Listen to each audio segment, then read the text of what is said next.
Hello friends, welcome to defence matrix. तो जैसा कि हम जानते हैं, इंडियन एयरफोर्स पार्टिसिपेट कर रही है यूएई में जो एक्सरसाइज कंडक्ट करी जा रही है डेजर्ट फ्लैग 6 में। तो ये एक्सरसाइज 3 मार्च यानी कि कल से चालू हुई है और 21 मार्च तक चलेगी। तो ये अल दाफरा एयरबेस में कंडक्ट करी जा रही है यूनाइटेड अरब अमीरात में। इस एक्सरसाइज में UAE, America, France, Saudi Arabia, south Korea और बहरीन पार्टिसिपेट करेंगे।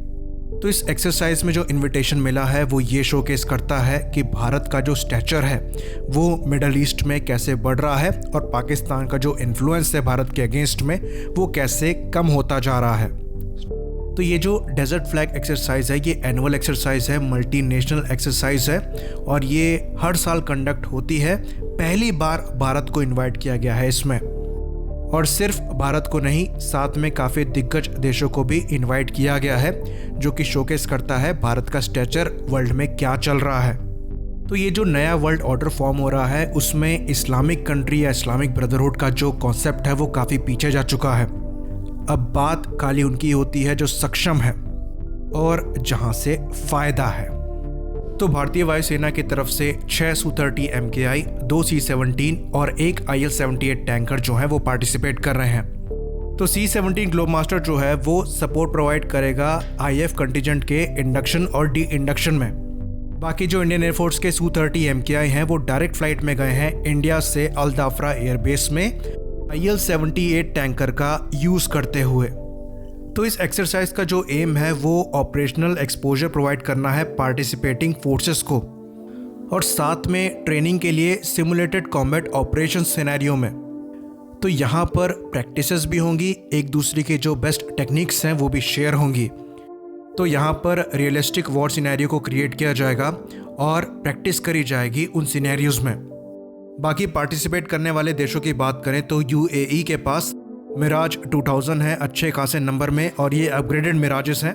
साथ में उनके पास F-16 के ई वेरिएंट हैं, ये काफ़ी एडवांस वर्जन्स हैं। तो F-16 के अगेंस्ट में जो इंडियन एयरफोर्स की ट्रेनिंग है उसका फ़ायदा काफ़ी मिलता है, जैसा कि हमने देखा था हमारे Su-30 MKIs ने जब पाकिस्तान की AMRAAM को डॉज किया था।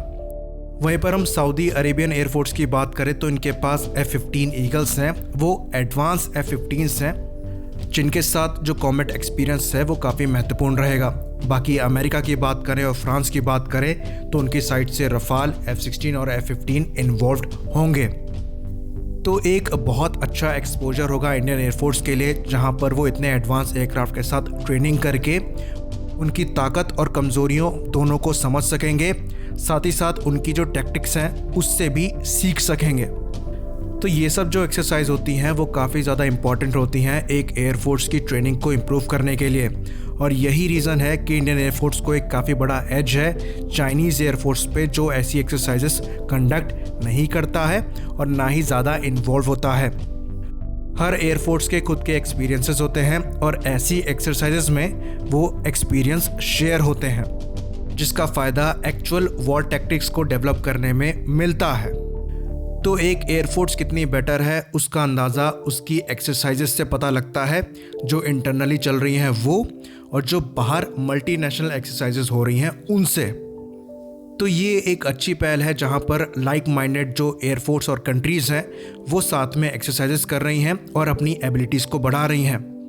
बाकी और मल्टीनेशनल एक्सरसाइजेस की बात करें जिसमें भारतीय वायुसेना पार्टिसिपेट करती है, उसमें अमेरिका द्वारा रेड फ्लैग जो ऑर्गेनाइज कराई जाती है वो भी शामिल है, ऑस्ट्रेलियन एयरफोर्स द्वारा पिच ब्लैक जो एक्सरसाइज कराई जाती है वो भी शामिल है, इजरायली ब्लू फ्लैग भी शामिल है, और इंडिया द्वारा खुद ऑर्गेनाइज कराई जाने वाली कई एक्सरसाइजेस हैं जो कि रशिया, सिंगापुर जैसे फ्रेंडली नेशंस के साथ करी जाती हैं। इसी बात पर इस वीडियो को ख़त्म करते हैं। लाइक करिए, सब्सक्राइब करिए। जय हिंद।